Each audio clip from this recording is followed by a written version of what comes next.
De l'eau, on en attend beaucoup, pas de quoi réjouir Peter Tschun pour son premier rallye en Belgique avec cette Ford Focus WRC, une voiture que François Duval a pilotée il y a 2 ans en championnat du monde des rallyes. Les vitres sont déjà embuées, les visages des favoris plutôt tendus. Xavier Busch aligne pour la première fois, lui, une Skoda Octavia WRC. Le Hollandais Van Aert joue la carte, lui, de la Toyota Corolla WRC. Bernard Munster, verviétois d'adoption, aligne 2 voitures, une Subaru Groupa pour lui et une WRC 3 portes pour le gentleman esbignon Hubert Deferme. Autre verviétois, tout sourire, Jean-Pierre Van de Hover en Mitsubishi Groupa de chez Colsoul, tout comme, encore un verviétois, Larry Coles. En Groupe N, Bob Colsoul est de retour après une trêve l'an dernier. Il devra se méfier du rapide hollandais Van de Neuvel, en Mitsubishi lui aussi. Le plateau est de qualité avec aussi les débuts de Tim Van Parijs en Porsche GT3, comme Marc Duet, ravi lui de retrouver une nouvelle GT à ses trousses, la Nissan 350Z de Chris Van Hunzel. Les 2 premières spéciales sont toutes nouvelles. Verviers-Limbourg et Pepinster-Holn. 2 chronos difficiles où Xavier Busch frappe d'entrée avec 2 meilleurs temps. 7 et 18 secondes plus rapide que Peter Tschun.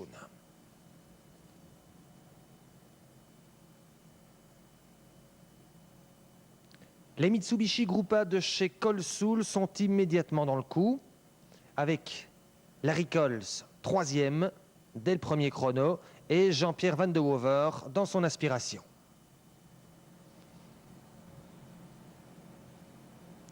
Mais attention, le Hollandais Van de Neuvel déboule. Il est juste derrière malgré ce petit excès d'optimisme. Hubert Deferme y va calmement. Il devance même Bernard Munster dans la première spéciale avant que Big Bernie ne le repasse à Pepinster. La boue et l'eau gênent considérablement les pilotes dans ces 2 premières spéciales plutôt étroites. Ici, Bob Colsoul. On sent les pilotes et les spectateurs stressés sur la réserve. C'est le cas de Van Hunzel, 12e avec la Nissan 350Z. Par contre, Marc Duet s'amuse. Il a choisi de privilégier le spectacle. Duet connaît la GT3 par cœur, ce qui n'est pas le cas de Van Parijs, qui la découvre et casse une fixation de cardan dès la 2e spéciale. C'est le premier fait de course, le premier abandon. Autre événement, la 7e place après 2 spéciales pour la petite Citroën C2 de Frédéric Becco. Dans la différence de puissance avec les gros cubes et nivelé par ce début de course qui en a rincé plus d'un. Ambiance à l'arrivée de la 2e spéciale à Pepinster. Xavier, scratch dans la première. Oui, il fait très piégeux. Je peux vous dire, il y a des coulées d'eau partout.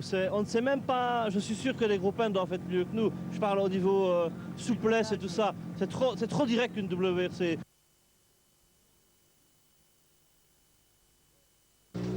Peter, il y a de la boue là à l'avant droit, vous avez tapé? J'ai calé, ouais. J'ai fait un tête à queue dans une épingle. Alors, comment ça va? Toute nouvelle voiture pour vous? Ouais, la voiture, la suspension n'est pas bonne. Elle est trop agressive, elle patine dans tous les camps. C'est comme je roule sur la glace, je dois tout le temps corriger. Il y a beaucoup d'aquaplaning. À mon avis, la suspension est beaucoup trop dure et la voiture est trop bas, donc c'est mauvais, vraiment mauvais.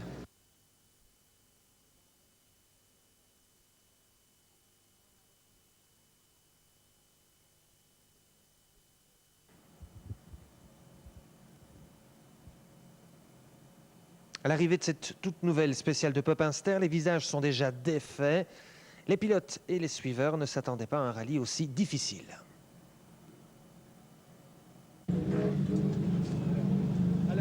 Je croyais que j'avais crevé tellement c'était glissant. Je suis arrivé sur un freinage et aquaplaning complet. Je l'ai jeté, on est passé, j'ai un petit peu touché à l'arrière, mais un peu. Et après, je pensais que j'avais crevé parce que la voiture c'était inconduisible. Et on se fait peur vraiment tout partout, alors j'ai décidé de ne pas prendre de risques, ça sert à rien. Enfin, c'est gay, c'est de super spécial. C'est génial comme truc. C'est hyper difficile, on est en aquaplaning tout le temps. Ce retour, Pas facile, je suis pas certain. Freinage, beaucoup de l'eau. quelle folie! Ah, c'est la guerre, hein? C'est la guerre, hein, ouais. En plus, on voit rien, on a de la buée partout.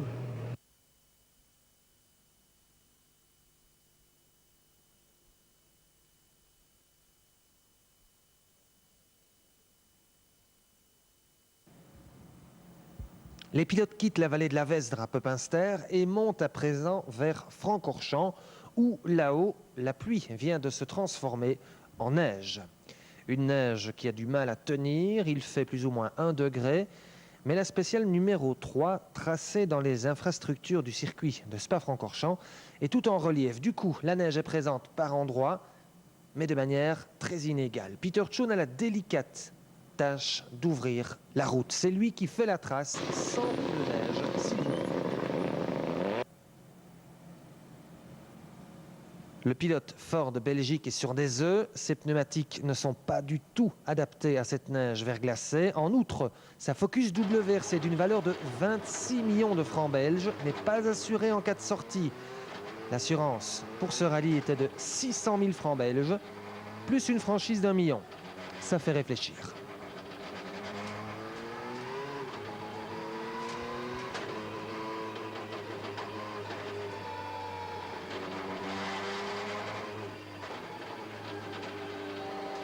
Et moi, il faut que je pense un peu à ma voiture. Elle est toute nouvelle, donc je peux encore rouler quelques années avec, donc ça me bloque un peu quand même.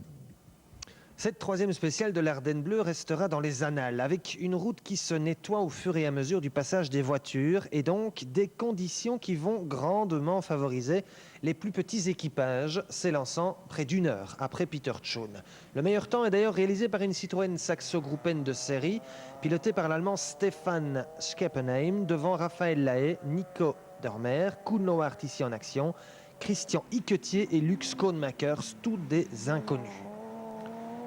Un chrono que tous ces amateurs plus ou moins inconnus n'hésiteront pas à afficher en très grand dans leur salon. Pendant ce temps, Chris Van Hunzel a beaucoup de mal à garder la nouvelle 350Z sur la route.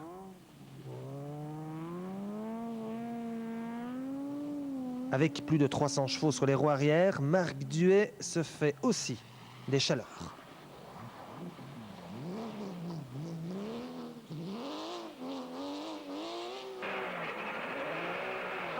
Droite à fond absolu.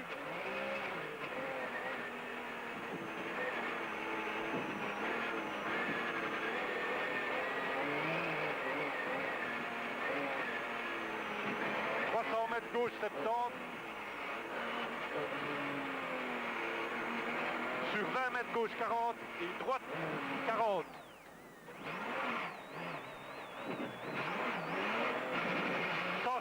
Mètres long, droite 50.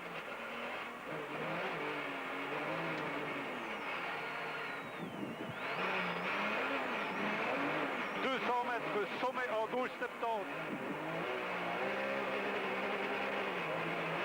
Sur 20 mètres droite 43. Ah, c'est bien chaud là. D'habitude, l'herbe a moins d'adhérence que l'asphalte, mais ici, j'étais content de voir l'herbe pour essayer de revenir sur la route. Qu'est-ce qui s'est passé là? C'était où? La route s'est dérobée sous mes roues.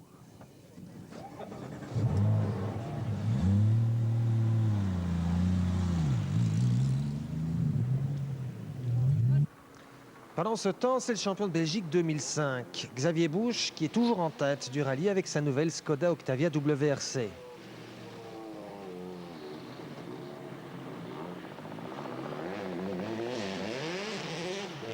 Busch devance de 17 secondes l'étonnant hollandais Jasper Van den Heuvel, très efficace avec sa Mitsubishi Gruppen Evo 8.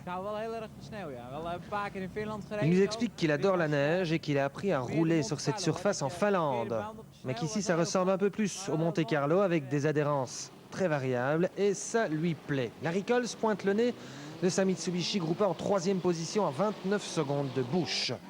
La surprise, c'est la 4e place de Frédéric Becco, le pilote de Banneux. Il devance la Focus WRC de Tchun avec sa petite Citroën C2. Bernard Munster est 6e à 55 secondes. Il devance la surprenante Honda Groupen de Christian Iquetier. Jean-Pierre Van de Hover est 8e à 1 minute 01. L'eau rouge ressemble de plus en plus à un torrent. Et Bob Colsoul glisse en 15e position seulement. Les grosses voitures sont difficiles à piloter dans ces conditions. Hubert Deferme est 17e avec sa WRC. Au parc d'assistance, les ténors, comme ici Tchun, n'ont que 20 minutes pour transformer les réglages pluie en réglages neige. Les mécaniciens anglais de chez M-Sport, les mêmes qu'en championnat du monde, assouplissent les suspensions, desserrent les barres anti-roulis et montent les pneus neige. Mais ça arrive au meilleur. Peter Tchun va ressortir de ce guet sur 3 cylindres. Écoutez.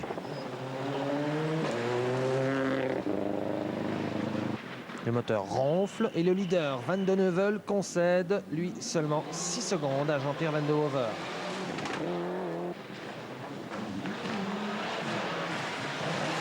« 6 secondes à 22 et 12 à Larry Coles qui passe à l'offensive. Larry Coles et Jean-Pierre Van de Hover, les deux pilotes Groupa du team Mitsubishi Colsoul Rally Sport, ont choisi de monter pour la deuxième boucle des pneumatiques neige Maxi Grip. Plus étroit, ils dégagent mieux l'eau et la boue. C'est le bon choix. Ils fondent sur Van de Neuvel qui a choisi lui des pneus intermédiaires beaucoup plus larges et beaucoup moins sculptés. Il glisse beaucoup trop. Le Hollandais n'a plus que 5 secondes d'avance sur Larry Coles. C'est chaud et on adore. Peter Tchun, archi favori avec sa nouvelle Ford Focus WRC, rattrapé en spécial par Deferme et dépassé par lui. Il se retrouve 13e à 4 minutes du leader. Que s'est-il passé pour Tchun? Je suis sorti trop large dans un T à droite et j'ai tapé la bordure. Et la jante à l'arrière droite a cassé, voilà. Et alors, vous avez encore perdu du temps dans celle-ci? J'ai essayé de repartir ou de continuer, mais après 1 kilomètre, ça faisait trop de bruit. J'avais peur de tout abîmer, donc je me suis arrêté. J'ai changé la roue. Donc là, je perds 2 minutes et demie. Et après, je cale encore une fois dans un épingle. Et j'ai pas pu redémarrer la voiture et rester là 1 minute en plus. Je maîtrise pas la voiture, c'est elle qui conduit.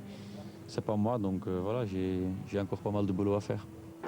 Ne pas sortir de la route, le leitmotiv du jour. Regardez Marc Duhay, il surfe avec les limites de la GT3 du Grand Art.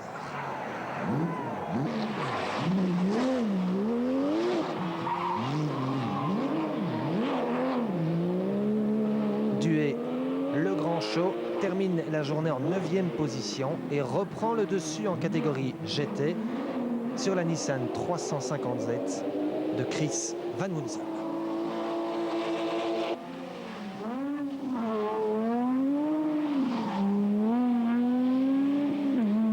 Cette première journée de l'Ardenne Bleue aura fait pas mal de dégâts.